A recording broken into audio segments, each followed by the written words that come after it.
President's Media Commission. Idenaya, the head of Stratcom, at the Ministry of Information, Josie say, Imran, Peter Beckley, we get beaucoup alleged in Denaya as well today. I'm glad for see you now. I know say, them VIP will get, then get team there. You see the, various pillar leads, but we'll go also acknowledge as we go through this program today. So the broadcast will go live in 1 minute. That's exactly 2 p.m. by me time.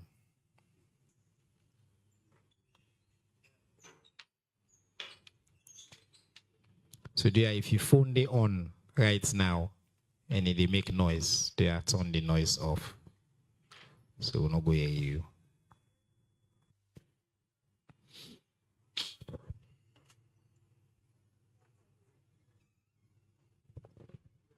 All right, 2 p.m. 7th of May 2024. I want to take this opportunity for welcome all to the weekly briefing where the Ministry of Information and Education they bring to you on behalf of the government of Salone. Today it's a very distinguished panel now for can talk about two critical issues. One about access to justice and rule of law for especially the poor and the one that we no gets power. The second one, since His Excellency declare a national emergency on Kush, waiting don't happen. We all know say he been choose somebody for lead in the coordination efforts, for lead the task force, and for be the national lead of all this initiative. It didn't with today. And we can ask for provide an update and the structure and everything, and then we will take on questions as well. As usual, before we start, go through very briefly some of the highlights of government updates for the past week. And then this week, I also get two issues and what I want for clarify. I can look for where people I can don't notice on social media, people don't talk plenty. Sometimes I can take that issue there and come and use this platform for answer all man once and for all.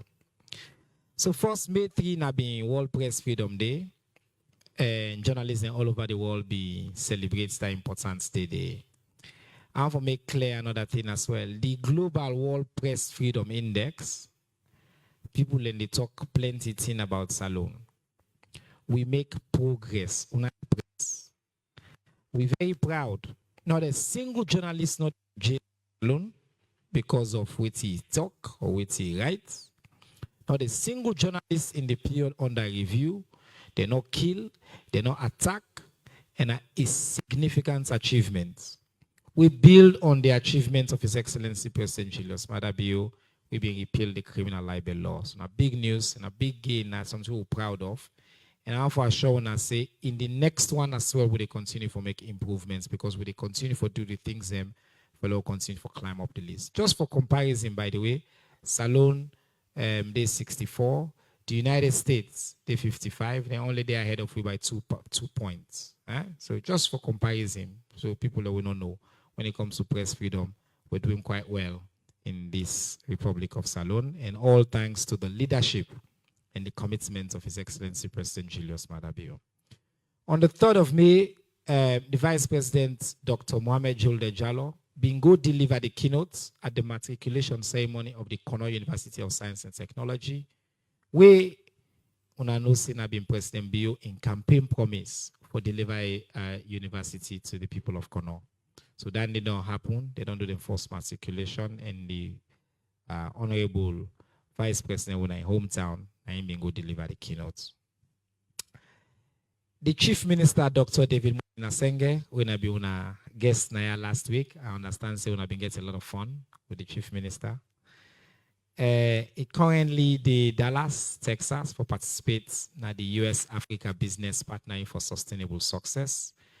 The Chief Minister did it for showcase some of the developments, and while he did it, they also meet with MCC. We also see news today say the Minister of Finance, the AG, the Minister in the Office of the of the Vice President and the Deputy Minister of Energy. They all meet with MCC and then don't complete the preliminary stage of the first negotiation for the almost $500 million commitments with the US to make, and all the hopes they will do an investment in the energy sector. Again, people we don't talk a lot about MCC now since I come at this particular position. MCC don't do at the news all the time. And we don't tell Unaya say we not gonna forget say this person don't talk, say we always say we trust the process and we believe in the leadership of His Excellency, and we're very proud that we will continue to see progress in that direction, and inshallah, and any well-meaning Sierra Leonean will be very pleased and very proud that we're on the brink. And this is not a Sierra Leonean thing, not just the government, and the work of government, opposition, and everybody else. So I just want to make that clear as well.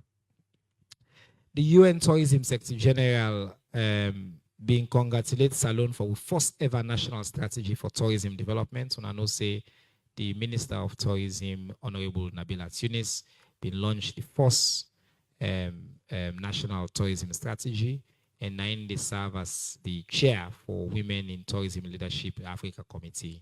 So then commend them for that in leadership there as well.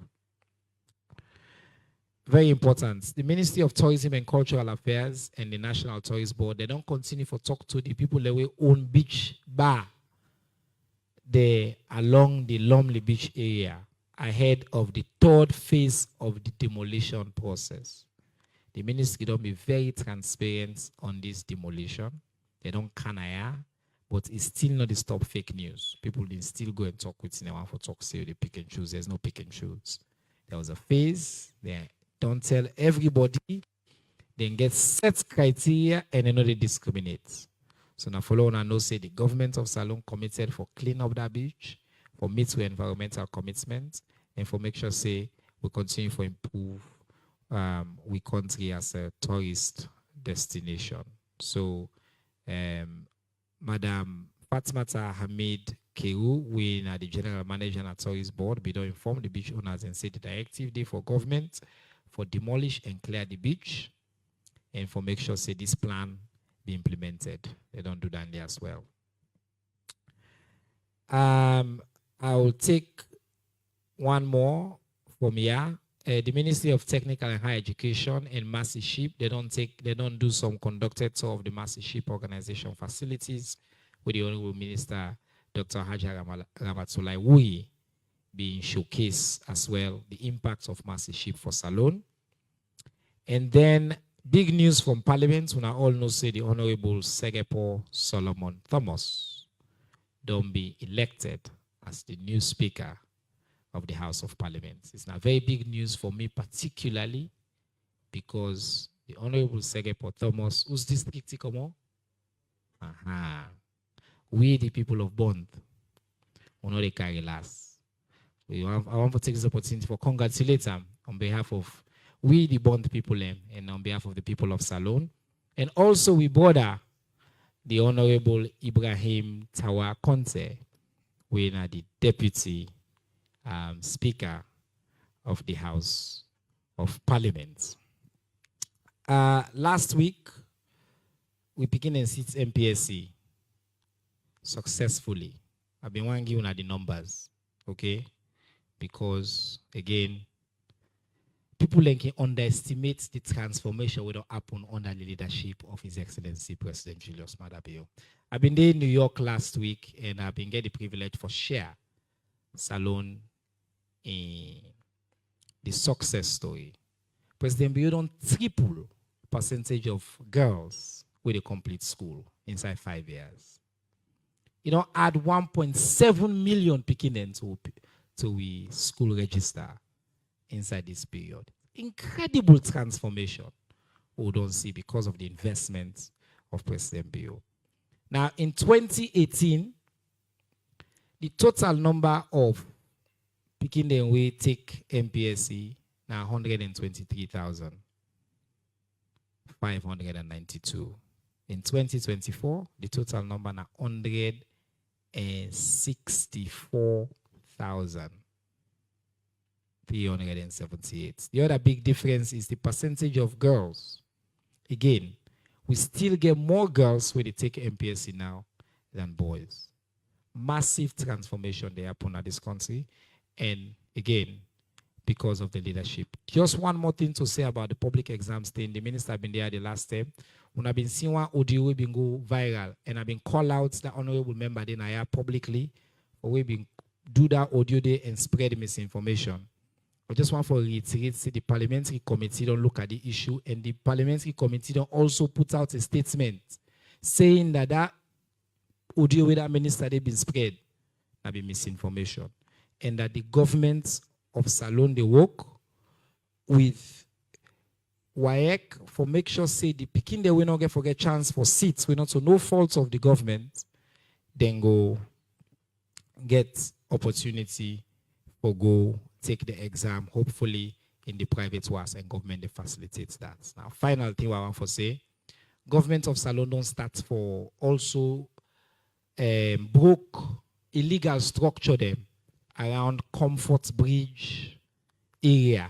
When I don't see some of another area, you know, so then people they will build around the peninsula, especially around the Guma area. I want to use this opportunity on behalf of the government of Salon for advice them people, and they say right now, when I see now, we know they discriminate, we know they pick. Ministry of Environment, Ministry of Local Governments, Ministry of Tourism, Ministry of Lands, they all come together with the army, the military, everybody, and then don't begin for demolish the structure. Then they, from last week, this demolition exercise, they continue.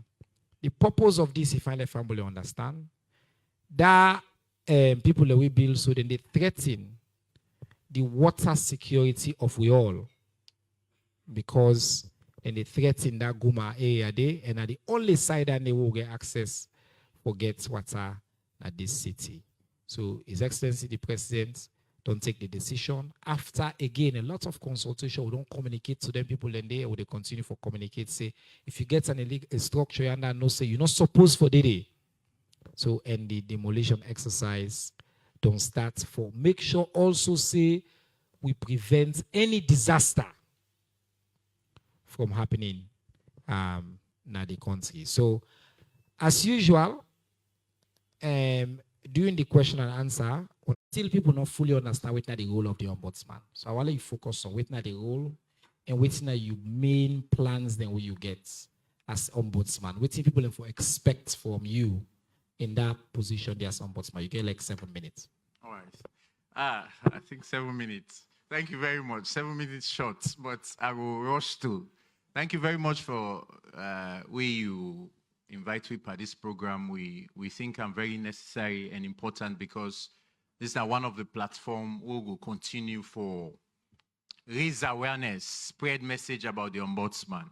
Believe me, Honorable Minister, members of the press and other Sierra Leoneans, some people get a mental idea, well, just an idea of what the ombudsman is. Thank you. Usually say, Mogole complain to ombudsman, but believe me, there is a whole generation of either public sector workers or members of the public who don't know about the ombudsman's office. So in fact, now the reason why we use this, we take this opportunity very seriously. So waiting at the ombudsman, well, in short, ombudsman in some sense can mean public defender or the public lawyer, or possibly when are the public complaints commissioner, somebody where the public can lay complaint to, where they feel say government officials or institutions that belong to government done wrong during their administrative actions, decisions, or omissions. So that office day for receive complaint, not only from members of the public, but as well as employees within the public sector. And one thing I go and say is the fact that the office of the ombudsman, now the constitution creates them. So let's say, for example, the one that we don't know about the Auditor General, whether you like it or not, the Auditor General go audit your account. So similarly, the office of the ombudsman, as created by the constitution, show you one, how important now office day, two, how the constitution don't empower we for intervene in issues we then call maladministration and injustice. So if any person, any Sierra Leonean, any member of the public, which includes non-nationals as well, can, whenever they suffer injustices or maladministration as a result of the actions, administrative actions, omissions, or decisions of government, parastatals, agencies, state-owned banks, the army, the police, local government, fire force, and all government entities and institutions that are either fully or partly funded by government, then can report such administrative, such injustice or maladministration to the Office of the Ombudsman.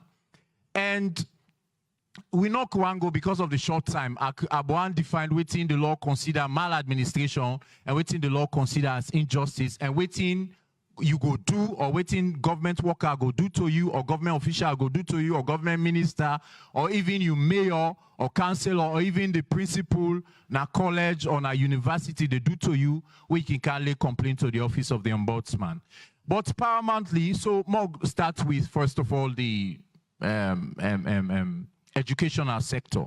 So when you come to the educational sector, the Office of the Ombudsman gets mandate over institutions of higher learning, education, so including then government-assisted schools or municipal schools or all public universities. So where, for example, the actions of either the VC or the DVC or the Senate or so on, they affect you as a student or as an individual or a lecturer or a non-academic staff within the entity there, you can come to the Ombudsman's office.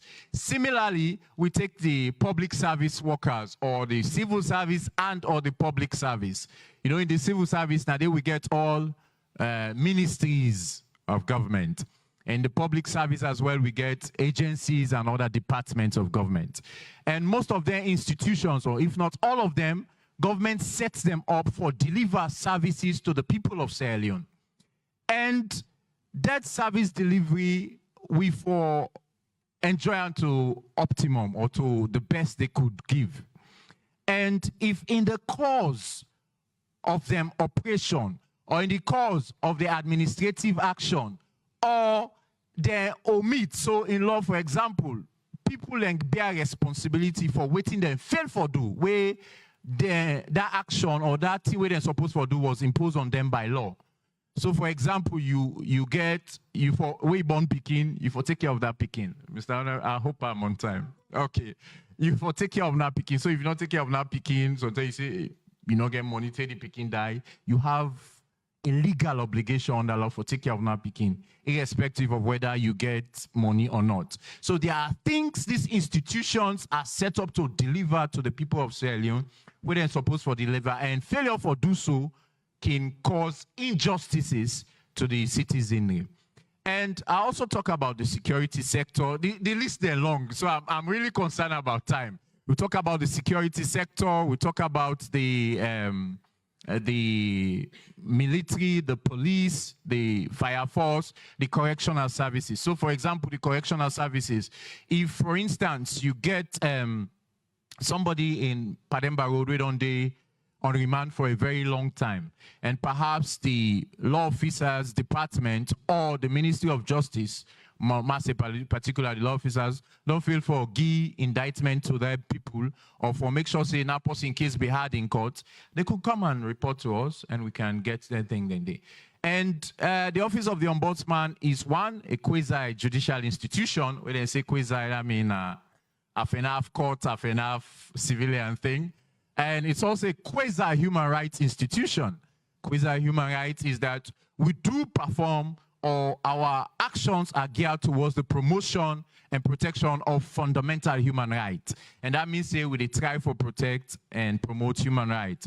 And of course, now that angle day, we can collaborate with Legal Aid Board, we can collaborate with Human Rights Commission on so many aspects. So sometimes where cases are reported to the Legal Aid Board, we not deal with their mandate, especially if administrative issues, then they refer to we.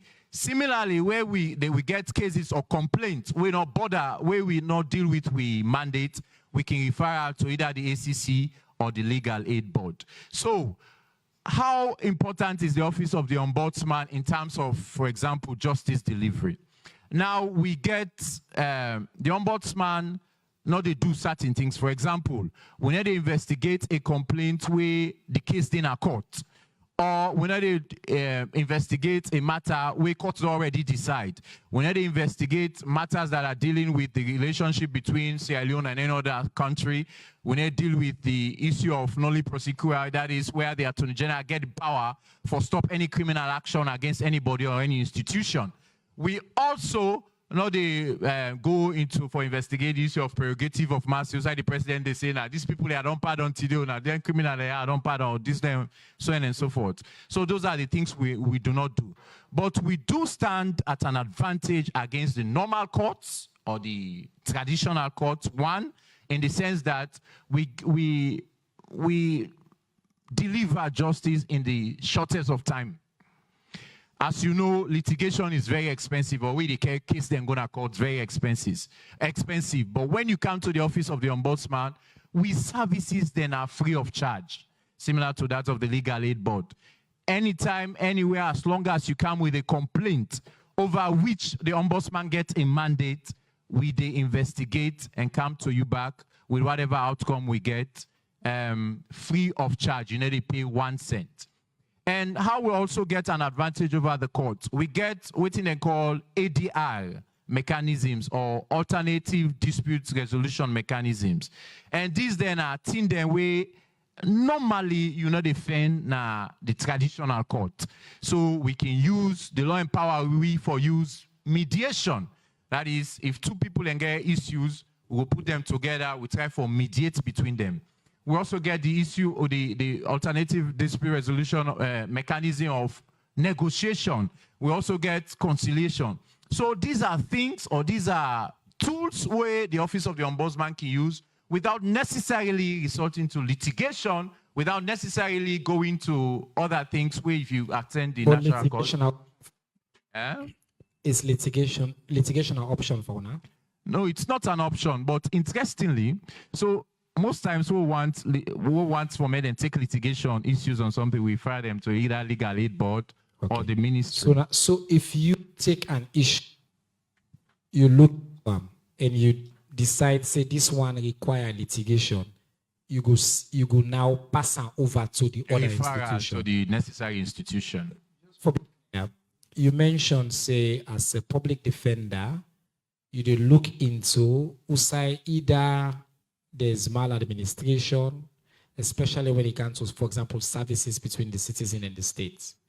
If EDSA light, because then they're very current, but in facility in a house, you say EDSA send a bad lights, that facility they get problem. They can cancel you for complaint? Well, ma put it this way. Now, the one way they don't go abroad, I know someone don't go abroad, in overseas, the UK and US, they get specialized ombuds institution or ombudsman's institution. So for example, you get ombudsman institution where they deal with all the hospital or medical issues. You get ombudsman institution where they do with utilities, including okay, and that's it. So we get a national ombudsman where all lending then come under. So the issue of service delivery of EDSA is a very tricky question. If recently we hear somebody, one picking die in a hospital, we hear some people who said unborn. Correct. They could come with such a complaint. But in the interim, what we can say, we mandate now for provide solution to you. One, you get somebody where they listen to your complaint. Two, somebody where they take action for your complaint. So whose kind of action you will take now? So we just go refer you to the necessary, but you go get, Mr. Chairman, at the camp, you go get issue, for example, if EDSA can tell me, say, of course, we don't hear over there, they say, one, I don't get sufficient money for buy light. Or number two, we get people the way that they thief electricity massively. So we don't get money for buy light. So for me, for more we recommend solution to that problem, they now the same defense or excuse that they can't give you. Okay. So we not solve your issue. So it's just like the same thing. No, I just again, my goal there normally for let the public understand, and I can try sometimes to just break and through. And I really appreciate the ombudsman for say that at the end of the day, the solution, they not just say, oh, because you get problem, you go attack the institution. Like I say, they think about it holistically and look at the context and consider all the circumstances as well and for seek solution. So I want to tell you thank you for that really comprehensive update we don't provide, that people don't understand the role of the governments, of the ombudsman of the Republic of Salone, and that it did it for you as a citizen. Now, one of the people that the ombudsman mentioned say they work with, now the legal aid board. I they call her Auntie Fatimata Claire Carlton Hansels.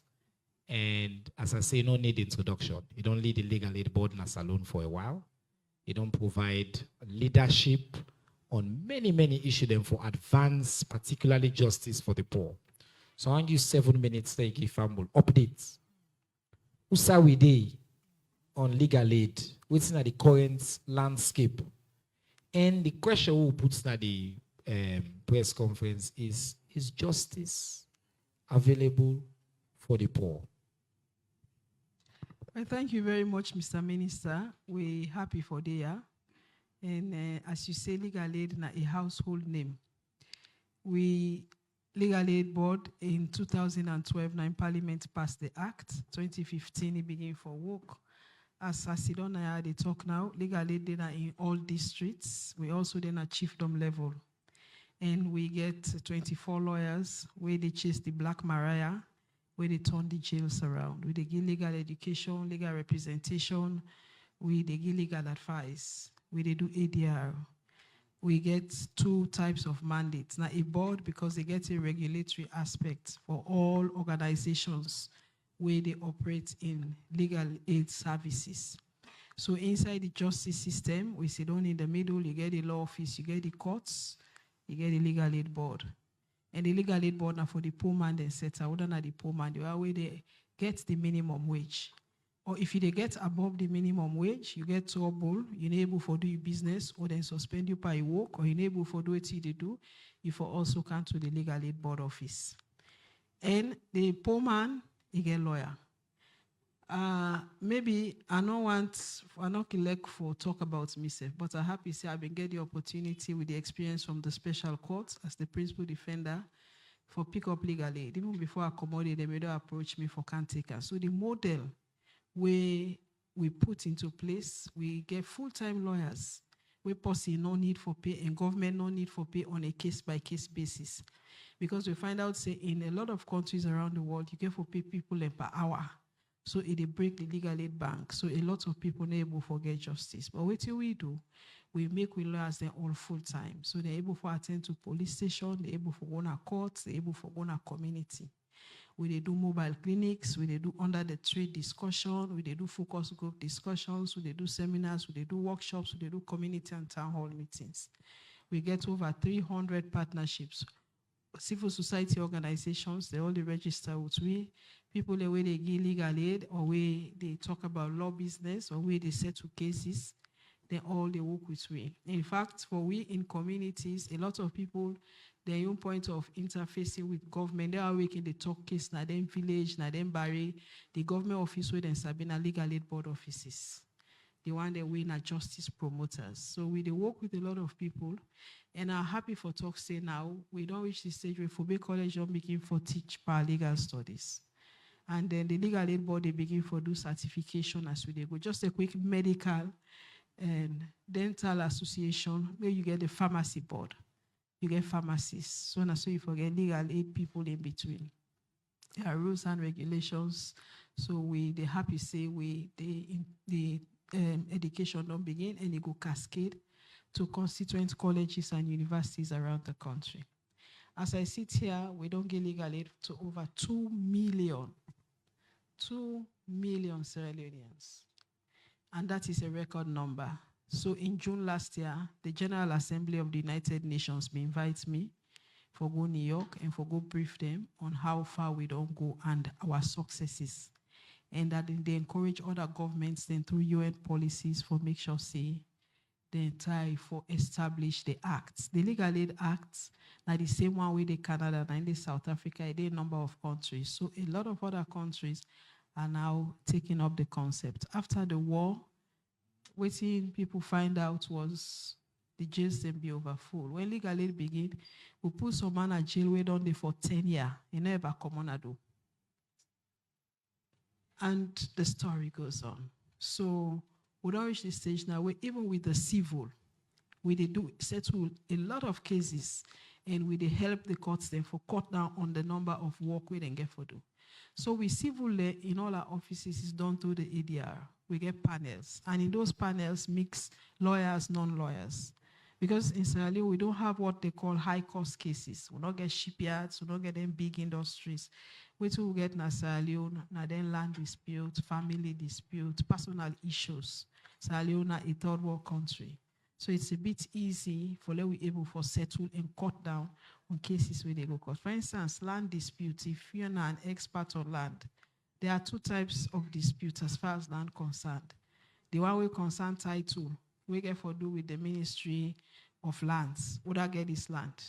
Would I get this land now in two aspects? Sometimes the person we buy them from, you know, get title, or sometimes the one we inherit them from, not to you left them for. So in a lot of instances, would I get title? We say now you get title, you will not get title, which is the person where you pay, we give money to let return.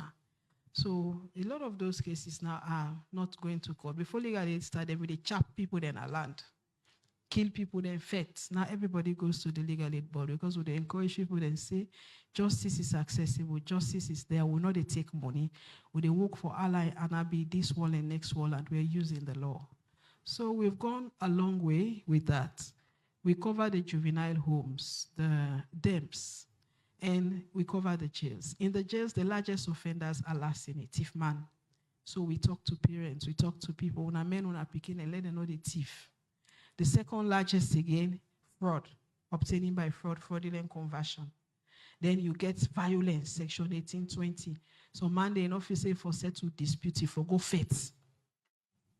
And the other major issue where we don't begin forget now the drugs-related issues. As I've been just talk to the minister, say we're happy where His Excellency don't launch this initiative, and we have Professor Sahr. We're going to work with him, the IG, because all these people are our clients. And in those jails where our lawyers are faced with a lot of issues, then they try to get them away from the jails and away from drugs. So, Mr. Minister, when it comes to the issue of women, in fact, the UN Women, the study we model, for the first time in the history, we have opened accounts for over 1,000 women. We not be ever get accounts. Usai man then, we for pay maintenance for picking, they go pay money until they picking 18. And we are also encouraging those women, don't empty their account. Some of them can say, oh, that man, they don't go to other woman. So this they go buy clothes na kisi street and wear them. So we encourage them, don't empty their accounts. Even 50,000 every month left and day. So Mr. Minister, over to you. Thank you so much. I really want to make sure say family understand this news, some of this information we just hear about the transformation we don't happen since 2012, particularly when it comes to legal aid. It said 2 million Sierra Leoneans don't get free legal aid.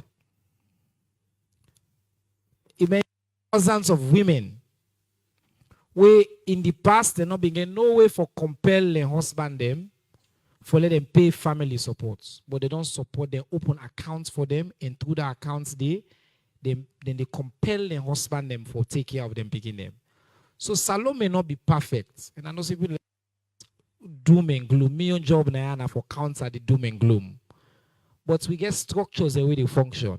And like I say, even at the highest level at the United Nations, and they study of the leadership we Madam Carlton Hansels don't do, in the structure in the institution we don't set up in a salon for provide legal aid for family.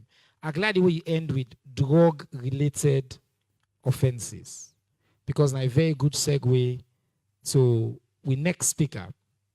When I all know, say a few weeks ago, he pleased His Excellency the President for declare salon that we get a public health emergency. The president say we need to tackle this emergency head on. For do that, he set up a national task force. He also directs that governments for put their attention for defeat drug and substance abuse, particularly the Kush crisis, where, you know, I can say social media people their memory short. So, just 2 weeks ago, they post every day and they tag with this country. Oh, they don't care about this. You know, the leadership of Professor Foday Sahr and I see Mr. Kaikadea and the rest of government, the leadership of His Excellency and this team we put in place, quickly, when I jump into action, the government jump into action, we see some major things, including the town hall will be host. It bring the entire government together. And since then, I don't see with military-like precision, because this man, some people don't know, saying a former general as well. You don't bring can together different pillars, a clear national strategy, a clear goal for really once and for all defeat this Kush epidemic we get.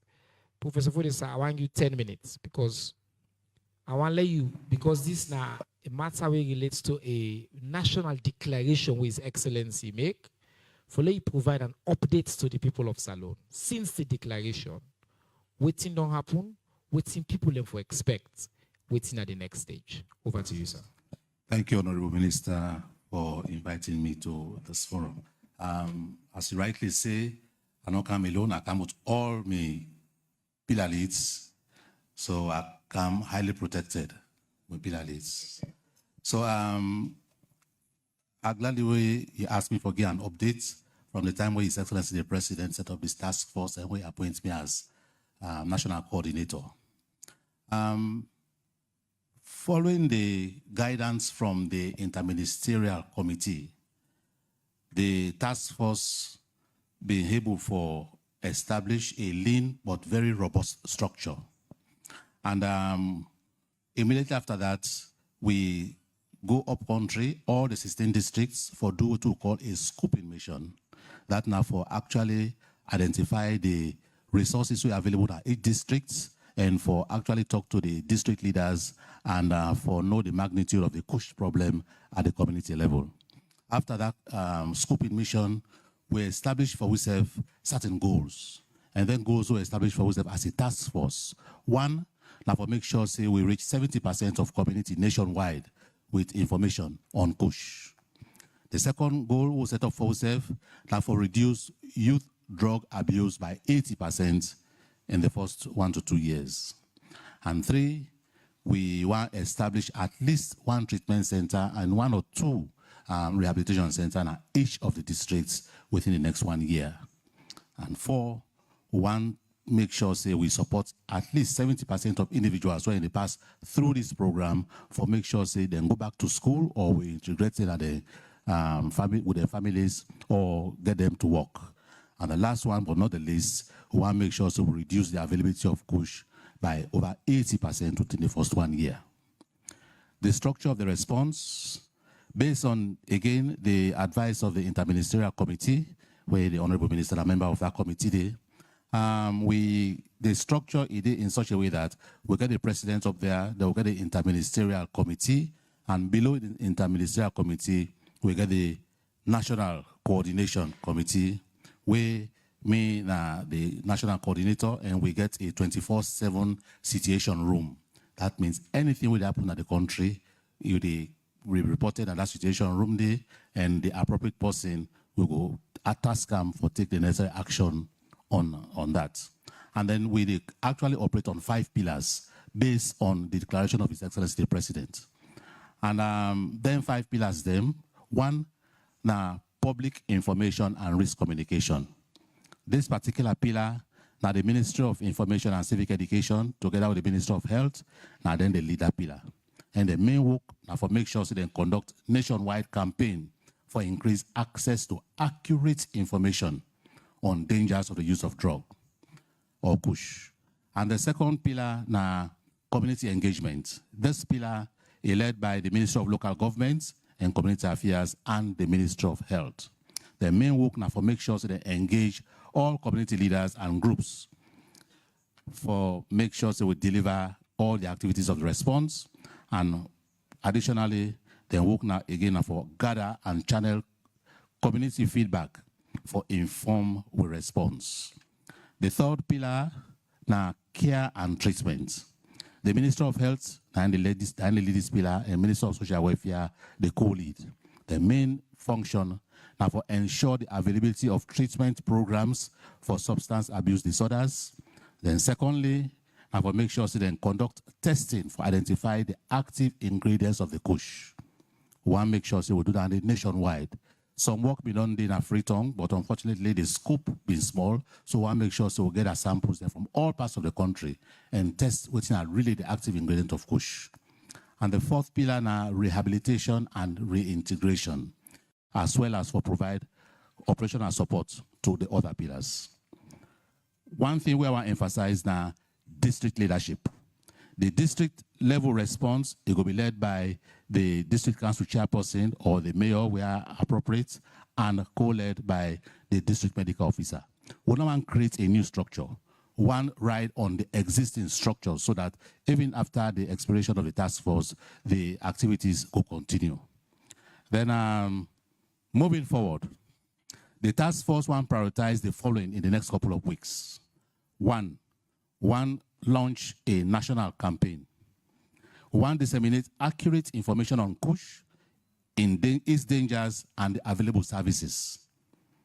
The second one, on a campaign, one, make sure that the campaign targets frontline responders, families, and young people, and also for conduct a knowledge, attitude, and practice survey for gauge the effectiveness of the campaign.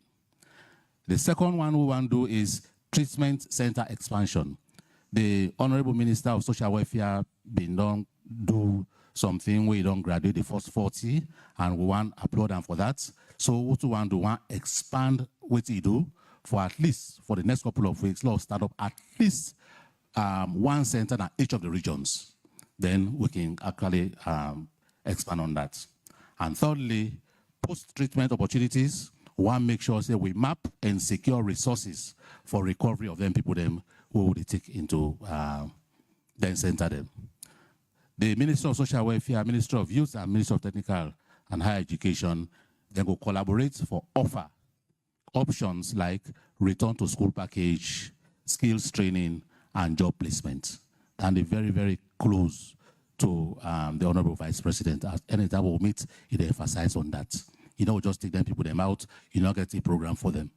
And the last one, for strengthening drug control laws. My colleague here don't do a lot of work on for see how we can revisit some of them drug laws them, some of them very old because they find them ridiculous. So we will work with the Office of the Attorney General for make sure say some of them laws them, we'll review them. Partner support, I want to end with partner support. Partner support, very important.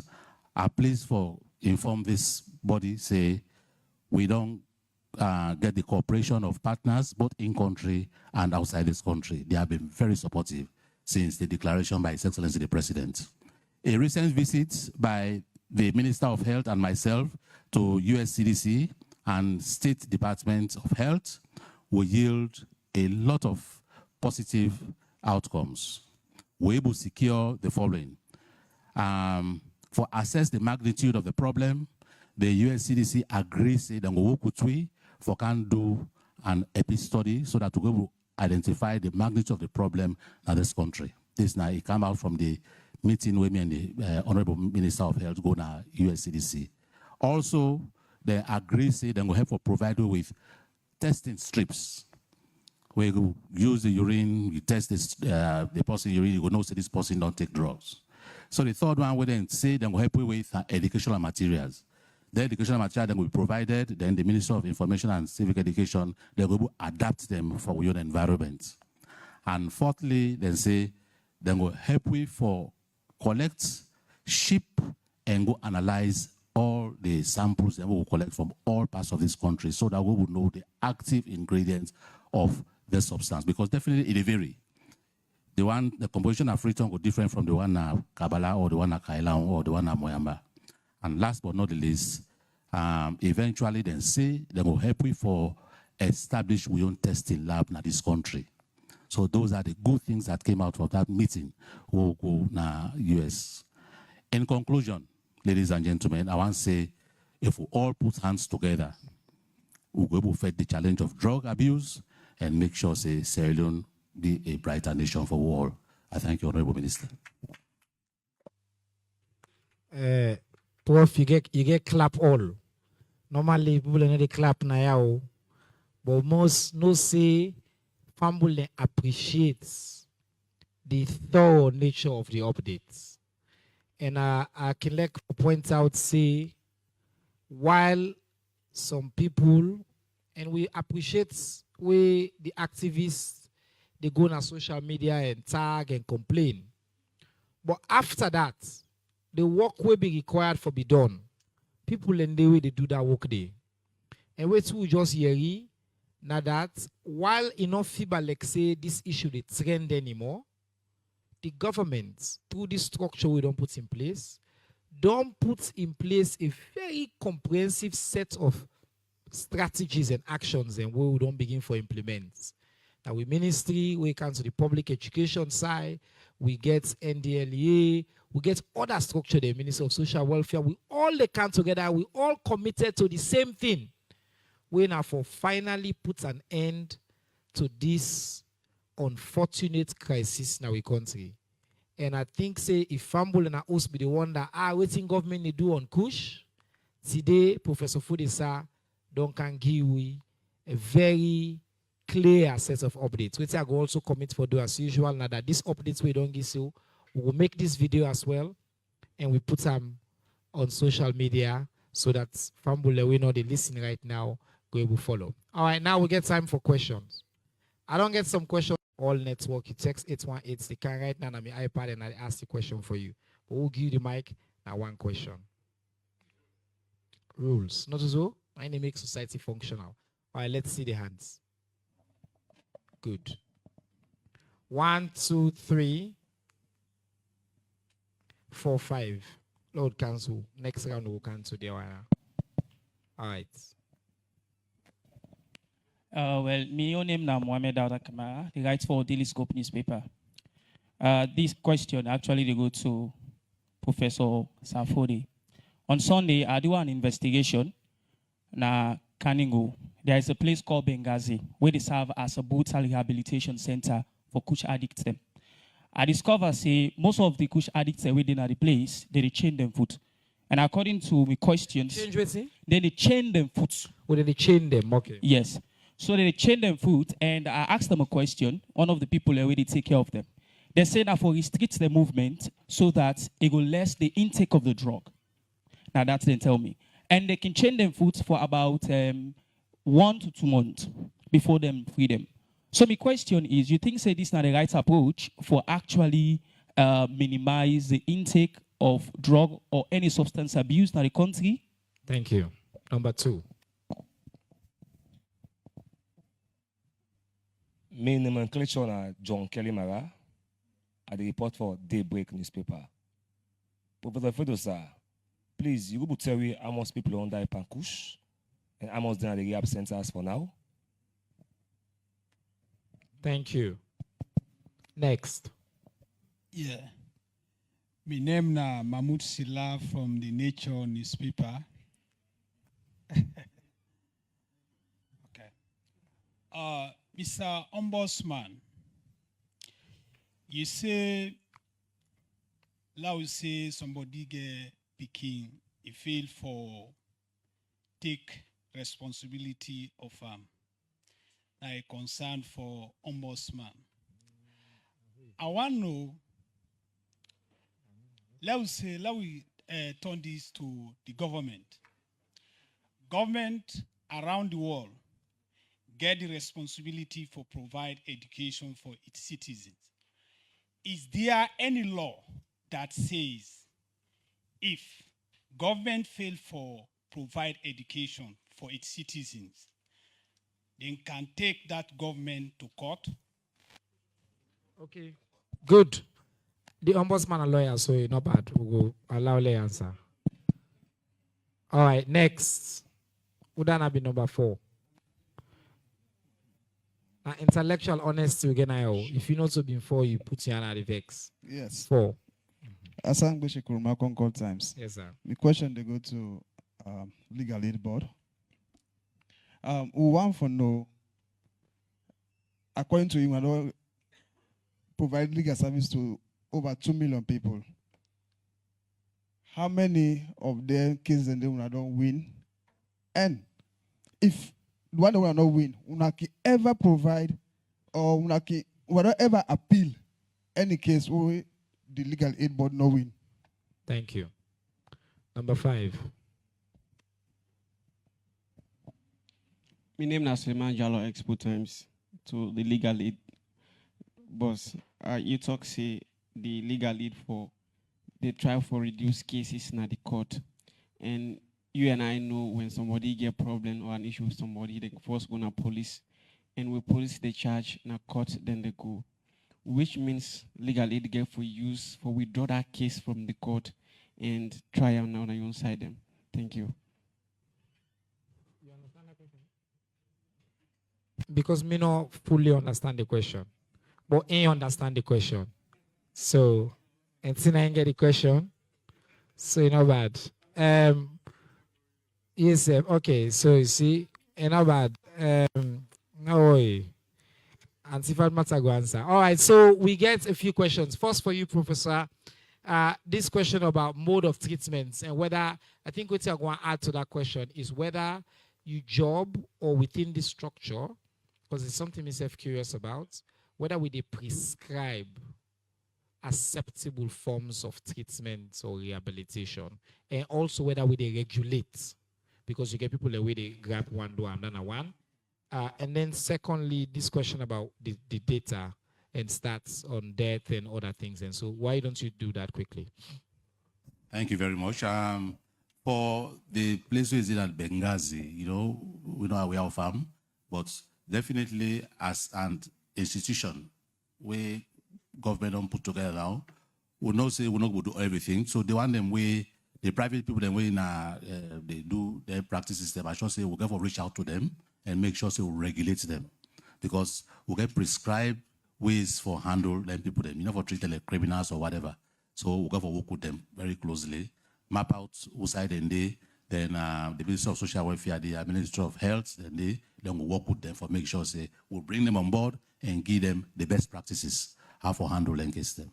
On the number of deaths since the establishment of this task force, we not get that kind of baseline data. However, the admissions between 2020 and 2023 of drug abuse cases or drug-related cases, we find out for say it don't increase by over 1,800%.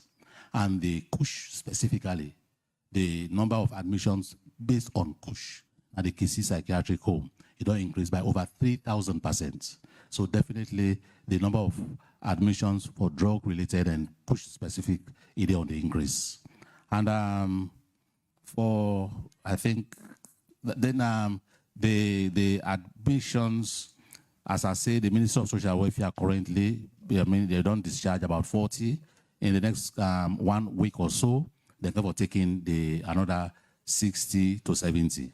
And in the next couple of weeks, as I say, the treatment center, they will stand up one in each of the regions. So will they work towards standing? All right, thank you, sir. Ombudsman Mark, on to you next. The question really now about this, I think that the judiciability of education rights, and so whether, for example, now rights now with constitution say picking and get right for access to education, but they ask whether the person or rights day, if he can't complain to you or if law day. So maybe just clarify that briefly. All right, thank you very much. Sierra Leone Constitution not provide for the justiciability of rights, and these rights for be enforceable. So for example, like in the Constitution of South Africa, certain fundamental human rights are enforceable. I mean, you can take government to court because of that. Unfortunately for us, we do not have that in our constitution. Now, no, please, we do not have enforcement of those rights as a justiciable right. Now, how do we come in as ombudsman? Now we get mandate over MBSSE and Ministry of Technical and Higher Education. So, for example, we have these issues of where students or pupils have been denied exams or for WAEC open portal, and we don't get complaints of where they say WAEC not agree for open portal, so they don't come with any complaint until we have done that complaint. We have referred them to the ministry, and we are waiting for WAEC respond to the complaints we don't send for and on behalf of them people them. And we wait on that. And after that, whatever the complaint is, we confront the parties and then we start our investigation. So that's how the ombudsman come in. For say ombudsman will provide, say, yes, the law empowers you by the constitution for enforce what they call these rights. No, you can take them to court. But just like in the South African constitution where it is mandatory by the government to provide them. They are social goods. It's human rights. Education is a human right, but it is not spelled out outrightly as you would have, for instance, in the South African constitution, where the courts will listen and then they will be litigated upon because government fail for provide education for its citizens. So that's basically I could answer. Thank you very much, Ombudsman. Legal aid, I think you had a couple of questions. Yes. One about data. Amos case we don't win. Win, and then whether on the appeal, and also whether on the appeal and whether with the appeal are available here. And the second one, you know more understand now. So the number of cases we legal aid or win, it's a jigsaw puzzle.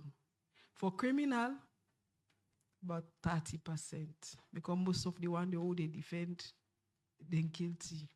Then thief man, armed robbers, highwaymen, all them kind of rogues and vagabonds. The one that we full up na then jail yard. That they tattered and torn human beings, we don't get nobody, and then legally they team up for. So a good number of them, panami thieves, big, you know, that kind of thing. So na me chook, na me kill, those kind of people. Even the wretched of the earth, now make the scheme day. So in criminal, we lose most of our cases. And so Boko my lawyer, they don't come more courts and they're around. Yes, they're asking Poel because where would the whole team meetings say this particular period, me I not get better than me court, all man go down. That's a beer. But then in criminal, in civil, we get over 70% because we take cases for women and children, for people who don't get money, for people with a disadvantage in property, and for those industrial matters, now we're not the lawyers for Labor Congress, all the unions in the country. So for those really where the advantage inside a workplace, inside a home or property or that kind of thing, we succeed in most of those cases. So for reduce this man, the possible and we are on appeal, cases from Kono, other parts of the country where the court of appeal, we not get choice. We just get for the exhaust the tiers of the justice system. Because in some instances, some people that have been, when they don't feel guilty, we now feel say them people then they for go down for that length of time or then for finding guilty. So definitely we did in the court of appeal. For the other question, where nobody not be understand, but where me understand, is say for cases, they say we the try for reduce backlog na the courts. So what about cases that we then are court if we're able for talk there? Well, we case go na courts, we're not supposed for talker because it don't go now na the main institution. But it will surprise you that even the judges, then they send cases then to legal aid. magistrates and they send cases to legal aid. Because some of those cases, you know, see aid, they not see tail. So until witness is not boku. Maybe you know they're too long at the court. The parties are there, witnesses are not there. Then we say, okay, before you they can't waste your time before me, you're not able for satisfy waiting the law. Say, why you not go legal aid? So we are like the final bearing ground for cases in the justice system. And the police are also doing it. And again, what make her happy for legal aid, a lot of women in marriages. My man don't beat me. I don't want to go police. Then go say I care and picking go na police. But let the person can legal aid board. So we are in that middle position. Thank you. Excellent. Thank you very much. Next round. We'll focus on this side now. Journalists and force. 1, 2, 3. You know, compromise journalist. 3, 4, 5. We can't start. Lord, the journalist. You question they ask them directly. Yes. Nayanda, no, bien, not, yeah, bien, yes, yeah. Mohamed Lamin, Banya from AYV. My question to go to the ombudsman. I want to know what I keep to them, what you do identify for your role as ombudsman, and how you plan for address there. And same also, what's where you don't envision for leverage technology for improve the efficiency and effectiveness of your office. Thank you. All right. Number 2.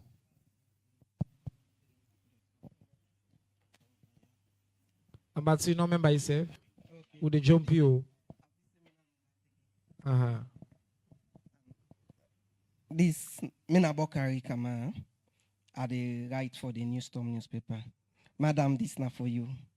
I want to know if you lawyers then get the help and in this present treason matter where they go on, because the 8 accused where I see one time they do cross-examination on Ion. So I want to know if when our lawyers then they involve into this treason matter. Good question. Thank you. Number 3 on this side is supposed for the.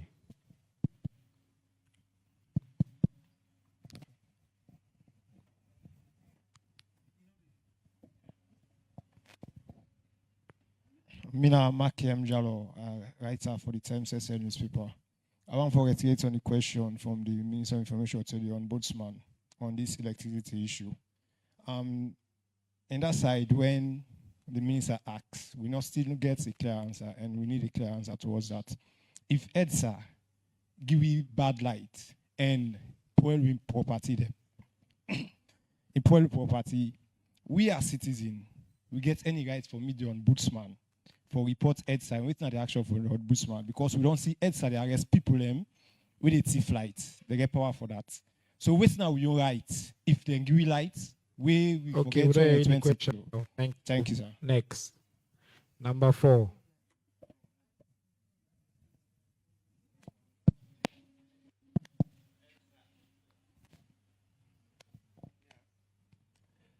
Yes, Mina Bobodan Kamara are the rights for New Citizen newspaper. Tolombo. This question are for you, my good friend. The paper name, Sabia. Okay. The question I want to ask you is couple of weeks ago, the main opposition party we call a press conference where they update members of the public, say ECSL they yet for publish documents the way the tripartite committee asked for. And series of newspapers have done write series of articles that say up till now ECSL not able to produce the documents the way they ask for.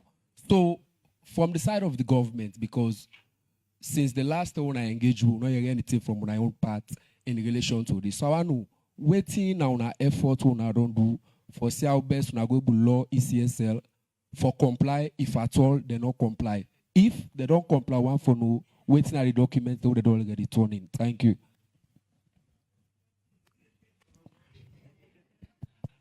Number 5.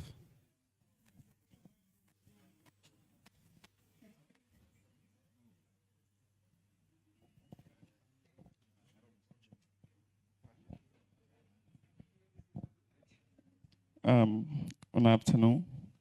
My name is John, and I want to ask a question to National Coordinator because they asked the question but not be able to answer to me. But I want to ask them back. And we want to know how many people are affected within a treatment center. Then how much they don't well, and how much we don't get. So please. All right. Then are the last one for these rounds. Let's see how we do, and then maybe we'll get another extra final rounds. Okay. So we'll start with Ombudsman now. Ombudsman, the one who you keep priorities in how you address them and how you incorporate technology into you. And then your other question, we don't go back to EDSA. Look, not to an illegitimate question. Not to, I really appreciate that citizens they ask this question. I don't talk very clearly. Say my commitment to now that government will be responsive. And this press conference will be substantive. I will ask tough questions of governments. Now when I get government, we're not supposed to hold it to account. That's why we create this platform. So I appreciate that question there.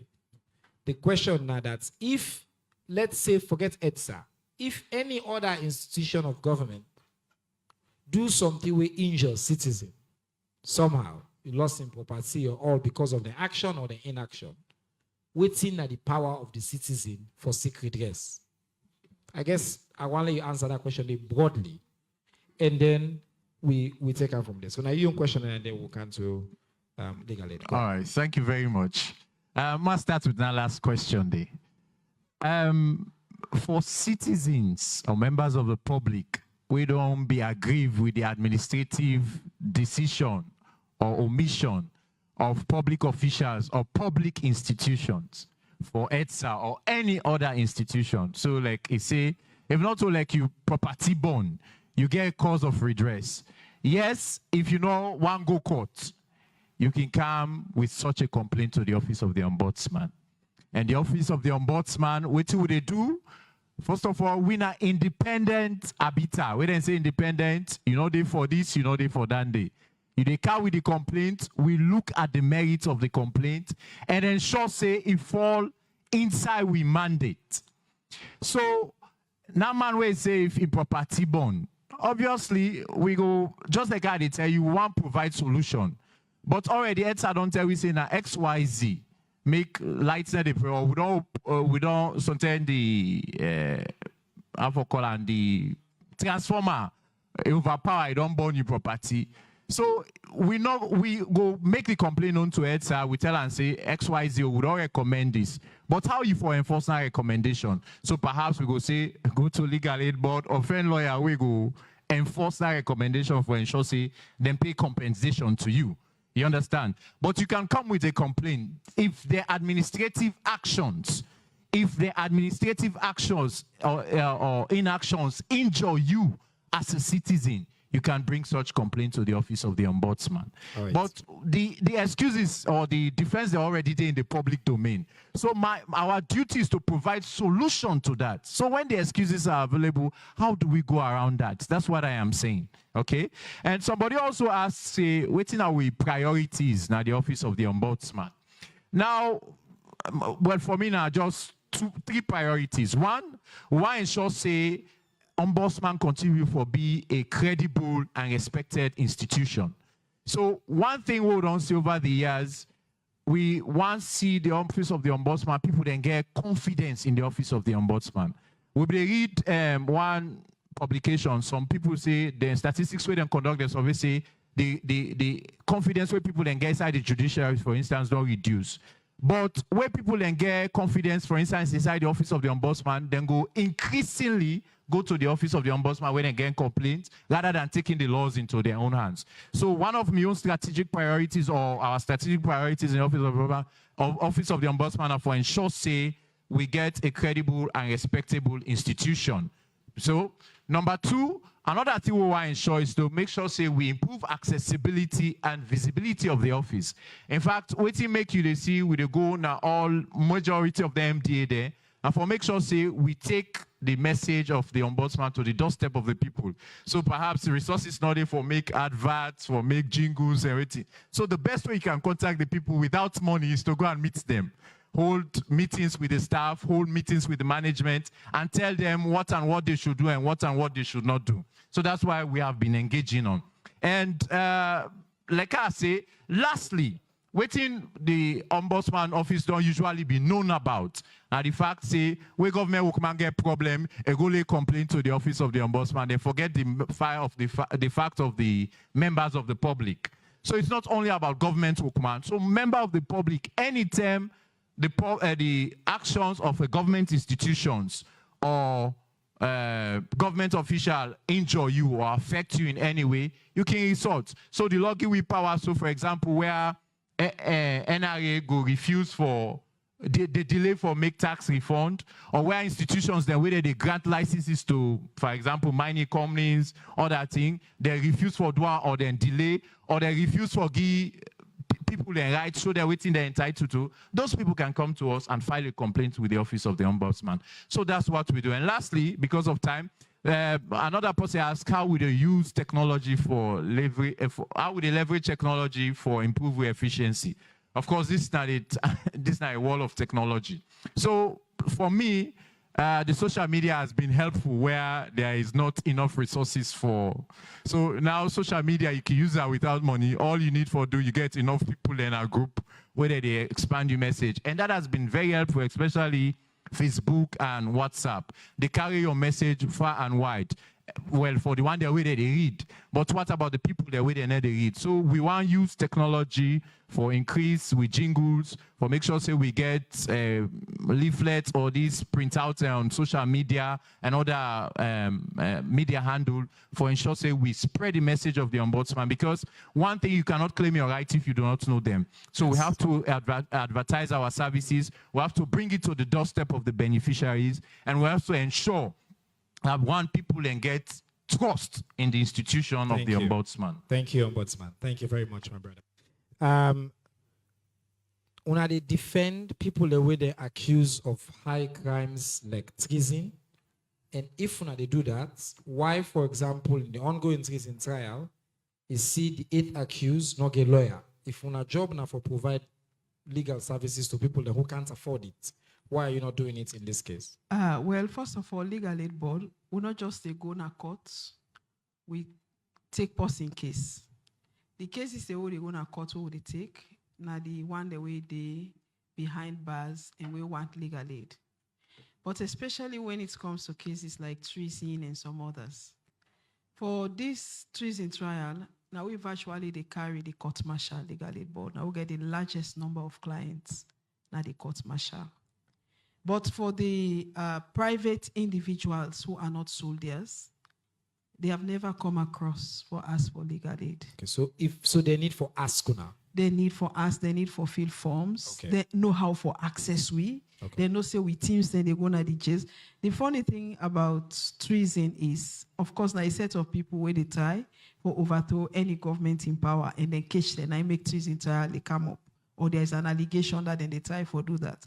So invariably in Sierra Leone, the trend is they prefer some of the lawyers who maybe belong to some political parties, etc., etc.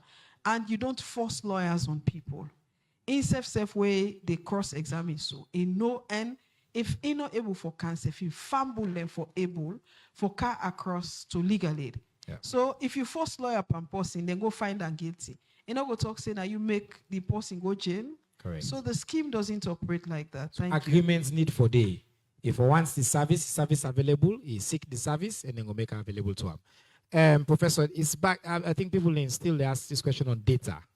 So maybe I want to expand the question for say, while we not get the baseline data, as part of the task force job, whose plan the way we get for make sure say we go collect, track, and publish credible data? Yes, thank you very much, Minister. I mean, in what to one do for the next couple of weeks, I clearly say one, make sure say we get baseline data. And very important, as I say, we colleagues from the CDC, they come for Andrew before make sure knowable story the magnitude of the problem. But as a country, this task force is just like 1 month old. We get data ready from the recoveries from Ministry of Social Welfare, we recover. Then we get some data from the psychiatric home. Those are the only 2 institutions that they who know. this man, my colleague here say Benghazi. So I sure say we get many of them can place them. We don't do Tinana for make sure say we identify all them private side, we work with them, get the baseline data, and get credible data for this country where we will make informed decision as a country. Thank you. Thank you very much. Okay, now I think we get about 10, 12 more minutes, so I'll try to take one more round of questions. But this round, priority to females. We not get woman ask question yet. So if we get woman now, I already asked question. Oh yeah, yes. Me and you. So now me and you know. Now they close the press conference. No worry. You ask? Okay. And any other woman? Let's see. No, I say woman, but then they say woman. So okay, 2. Thank you. Any other woman? All right, I give you the chance, civil society man, for being number 3. This time we'll just take 3 because we're run out of time. Sorry. 3. Yes. Good afternoon. My Yes. name is David Aspen Solomon. I'm a reporter for Rise Radio. Mr. Ombudsman, where you be the talk about confidence and all. So I want to know which measures they want to take for ensure, say, the citizens can get active access to justice and protections, and even the confidence where they talk about. So how waiting I don't put in place for medical and citizens that they get confidence in honor. Thank you. Thank you. Number 2. You're the kind of man and voice no more. This.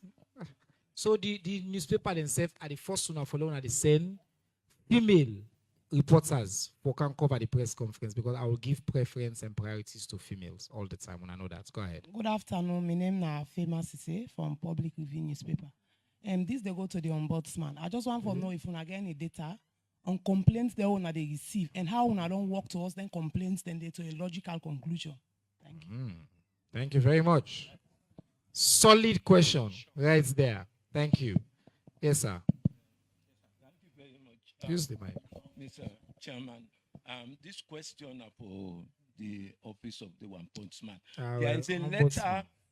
There is a letter from Sierra Leone Health Service Commission, and that letter was copied to your office, and that letter was copied to my organization. I want to ask you this question. What is the relationship between your office and the office of the Anti-Corruption Commission? All right. Thank you very much. So this round ombudsman I get this round. So do for we sharp. How na they build trust? When I get data on complaints and the action they wanna they do, and that letter, what's not the relationship between ONA and ACC? Go on. Yes. Okay. Okay. Thank you, Mr. Minister. Thank you to the those who asked questions. Now, we say we priority now for ensure that the public get confidence or continue to get confidence in the office of the ombudsman, which we don't do. Now, one of the hallmarks of your operation, confidentiality. What I mean confidentiality, the thing they do, we know they publicize and so on social media because they involve sensitive issues. You understand? So now between we, the complainant, and the respondent, the people that can complain. So we not can expose anything there, so people they know they know. So, but the fact say now we don't try for advertise, say the office day, number 1. Number 2, we don't begin involving ourselves into sensitive matters, and those matters after the investigations are concluded, we produce their report then so that people then go see them. Number 3, if you go at least in over 30 to 45% of all the MDAs in this country, then go assure you say they have one way or the other don't receive assistance from the office of the ombudsman, either when they come with a complaint or when they come with issue where the complaints need referral and other things. So we continue for project ourselves as that institution where people for trust and continue for rely on. And somebody also say, waiting at the data for we complaints they would receive. Now, please listen to this for information purposes. So let's take now from 2019, at least now then data they are get now. So from 2019, we receive about 333 complaints. We refer 77 of them complaint then to the institutions that were then necessary. So how does this come about? We mandate. So not all complaints the ombudsman mandate cover. So if then complaint and all they under our mandate, we can refer to, for example, Legal Aid Board, we can refer to Human Rights Commission, we can refer to Anti-Corruption Commission, we can refer even to the AG's office. So that's it. And how many cases they will get under investigation during that period? It is 89. And how many cases will conclude for that year? Now 167. So let's take to 2022, because 2023 there was no ombudsman. I was appointed in the end of 2023. So for 2022, we get 898 cases which were complaints that were sent to the office of the ombudsman. Among that, we referred 263 cases which do not fall under the office of the ombudsman. So like I say in the beginning, certain cases then they way legal aid, not the obo handle, now we did the send to. Then get we not to the mandates, now we own mandate. We have get we now we mandate, if then case then can. Not today we send them. And that case then we get the one that we then under current investigation, we get 228 who still the investigation or investigations are continuing. And we close, that is the case that will done pata, the one that will conclude, the one that will help for me to restore them at their position, the one that will make them take administrative actions, and then the cases that will conclude, it was 407 cases. So far, you were asking for data. There is a lot from 2019 to 2022. We have all those data. I don't want to belabor the point on that. So, lastly, the person say, what is the relationship between the Ombudsman's office and the ACC? Now, I remember quietly, na complaint. So we have opened an investigation. So we've sent the complaint to the relevant party. So this is how it operates. You where they send you complaint to the office of the ombudsman, or you walk into the office of the ombudsman for make complaint. What do? If you are not educated, we will make sure say somebody take down your complaint, you write them down, you sign and say that you complain. Then if you educated, we will ask you for do a written complaint. You send them to the office of the ombudsman. We they take that complaint we send them to the person where you don't complain or the institution. So what we do, we just do a cover letter. Say we don't receive this complaint from Mr. X. Okay. Like recently, because of time. Yes. Okay. Wrap it up. Yes. So waiting at the relationship we'll get between we and ACC. Now we get a pending, or we get a current or existing MOU, memorandum of understanding, between ACC and the office of the ombudsman. So there are maladministrations or injustices where apparent corruption. Abuse of office, for instance. Okay. So if those things are happening and we have taken the administrative part, we go refer the corruption part to anti-corruption. So that's the synergy we get with anti-corruption. Thank you so much. I'm glad to say we get so much substance in this conversation today. I just want to make sure I do justice to that word in question in the time that we get. In question about whether within a we role for compel ECSL for provide information or no information. President Biodon been very categorical from the beginning. We know they interfere in the operations of ECSL. They're an independent institution. We committed 100% to the tripartite process. We don't participate fully, and we own obligation as a government. We meet the obligation without question. In fact, in the past 2 weeks, we all across the country for bring citizens up to speed as part of that process day, led in part by governments, the opposition, and with international partners. Now, question about whose information, whose data. Salon get laws. The laws are very clear on how you get access to certain information. And Salon also get laws. If you get particular issues with particular institution, we think so you get rights to that information there from that institution there, you just seek the laws and compel the institution. I know say some lawyer don't write and things like that, and we follow the rule of law. Which we no go do, which we no ever get for do. Now for interfere in the operations and for give directions to an independent state institution. And I record the President be very proud of, and I record we intend or maintain. Thank you. I hope they answer your question. On that very high note today, I want to take this opportunity for tell plenty thank you on the confidence. I think he answered and small about the confidence issue. But you want to take 30 seconds maybe? Okay.